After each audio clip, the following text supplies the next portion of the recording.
광주 전남권 소식입니다. 42년 만에 밝혀진 5.18 암매장 시신의 주인이 행방불명자 명단에 있었던 20대 남성으로 드러났었죠. 이처럼 암매장 희생자는 1980년 당시 행방불명된 시민일 가능성이 큰데요. 그런데 신고는 했지만 인정을 받지 못한 불인정 행방불명자도 150여 명에 이릅니다. 철저한 의학 규명을 위해서는 이들에 대한 전수조사도 시급해 보입니다. 양창희 기자입니다. 국립 5.18 민주묘지에 있던 무명열사의 묘. 5.18 41년 만인 지난해에야 묘의 주인이 신동남 씨로 확인됐습니다.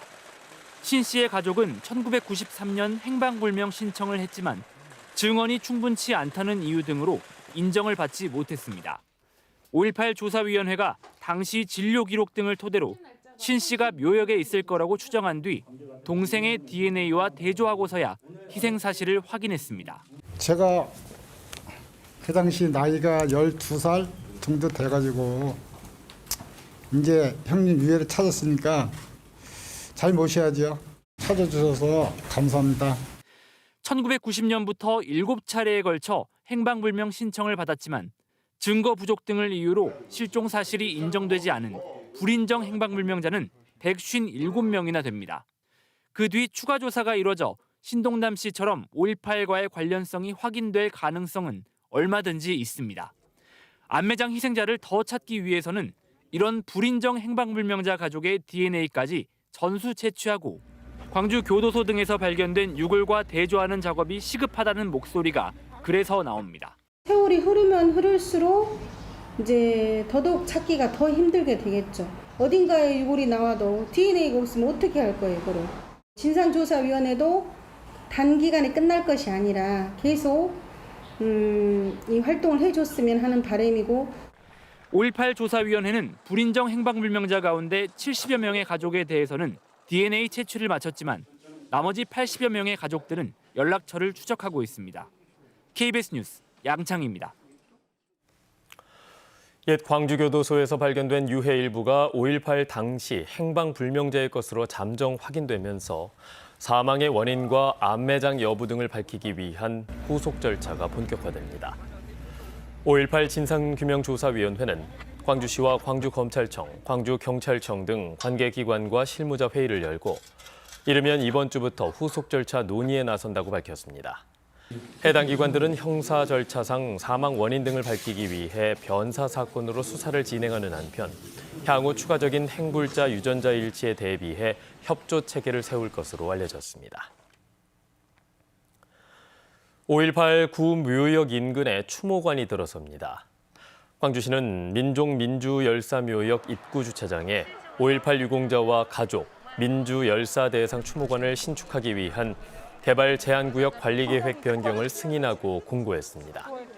추모관 신축은 기존 묘역 안장이 한계에 달했고 가족 안장 등의 수요에 따른 것입니다. 한편 이번 개발 제한구역 관리계획 변경 승인에 따라 제2시립묘지 영락공원 내 추모관 신축과 화장장 처리 용량 증설도 추진됩니다. 여수 국가산업단지의 한 공장에서 작업자 한 명이 추락해 숨졌습니다.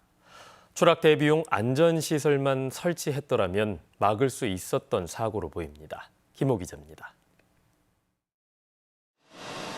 합성수지 공장의 제품 저장고입니다. 시설 옆 난간의 한쪽 면이 허공으로 뚫려 있습니다. 20m 아래 바닥에는 안전 헬멧과 작업화가 놓여 있습니다. 난간 설치 작업을 하던 67살 박모 씨가 추락해 숨진 겁니다. 추락사고 현장입니다. 사고 당시 작업자 3명이 난간에서 작업하고 있었는데 추락을 막을 안전그물은 설치돼 있지 않았습니다.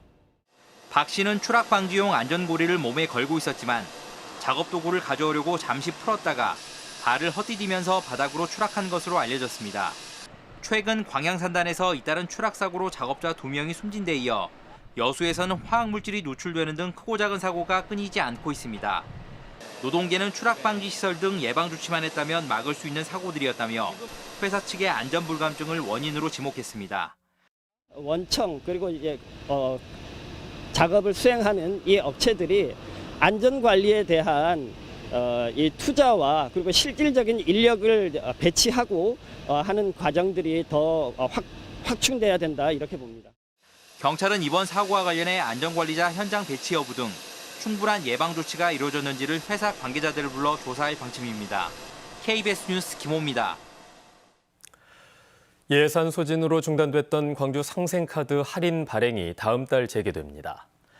광주시는 다음 달 1일부터 광주 상생카드 10% 할인 충전을 인터넷 뱅킹과 스마트 뱅킹에서 시작하고 평일인 4일부터는 광주은행 영업점에서도 재개한다고 밝혔습니다.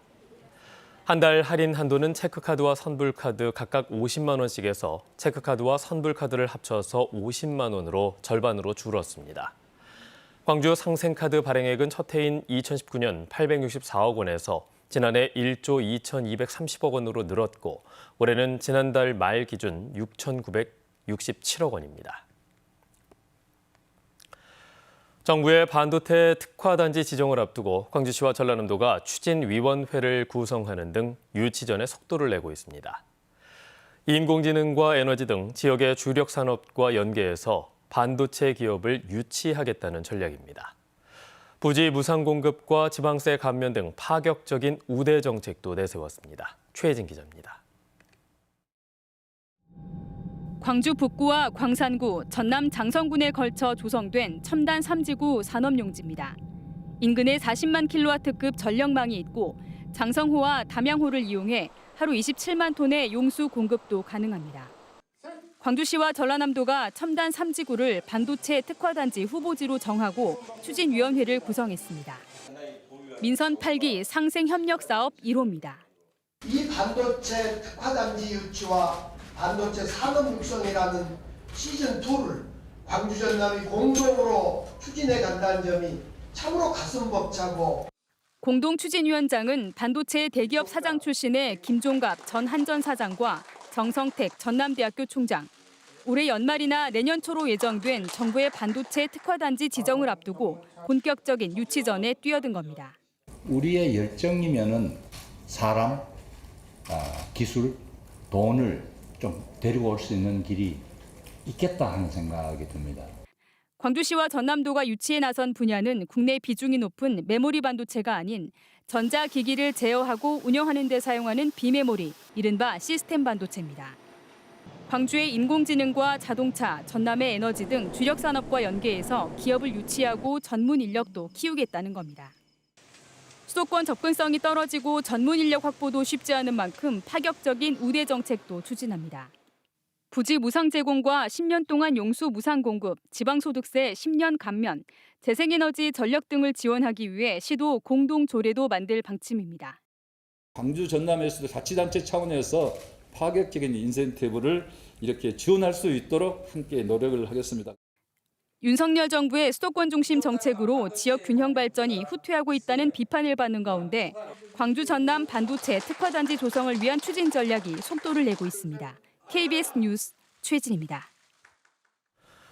전라남도가 코로나19 예방을 위해 동절기 추가 접종을 다음 달 11일부터 시작한다고 밝혔습니다.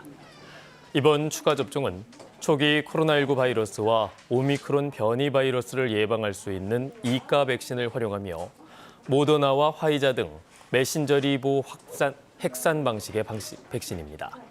동절기 추가 접종은 18세 이상, 2차 접종까지 마친 153만 명이 대상이고 접종 차수에 관계없이 마지막 접종 또는 확진일로부터 4개월이 지나면 접종할 수 있습니다.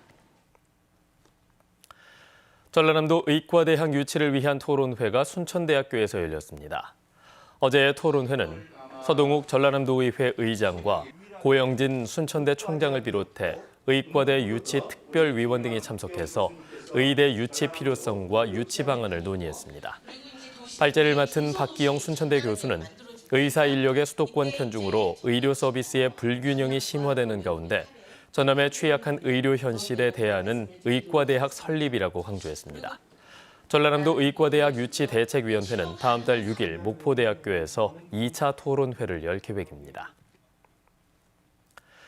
평일에만 적용되던 여수에서 검은 항로의 반값 운임이 주말과 공휴일까지 확대됩니다.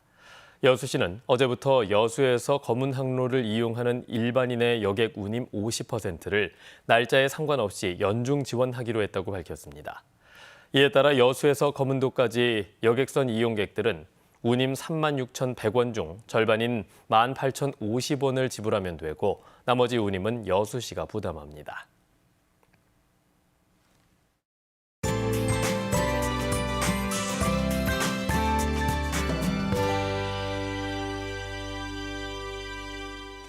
한동안 선선한 가을 날씨가 이어지더니 이번 한 주는 늦더위가 찾아왔는데요. 그래도 오늘은 어제보다는 더위가 덜하겠습니다. 오늘 한낮 기온 어제보다 1에서 4도가량 낮겠는데요. 광주가 26도, 순천과 강진 27도가 예상됩니다.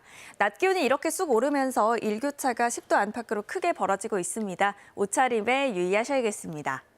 당분간 비 소식이 없기 때문에 대기는 점차 건조해지겠습니다. 요즘 선선한 날씨에 등산이나 캠핑 많이들 가실 텐데요. 작은 불일지라도 더 세심하게 다루셔야겠습니다. 오늘은 구름이 다소 많은 하늘 보이고 있고요. 해안 지역은 오후에 다소 흐려지기도 하겠습니다. 또 보성 등 일부 내륙 지역은 아침까지 안개가 짙게 끼겠습니다. 지역별 기온 자세하게 살펴보겠습니다. 오늘 아침 어제와 비슷하거나 1, 2도가량 높은 기온으로 선선하고요. 한낮 기온은 담양과 화순 26도까지 오르겠습니다.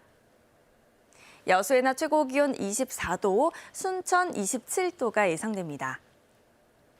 목포의 한낮 기온 24도, 강진 27도, 장흥 26도까지 오르겠고요.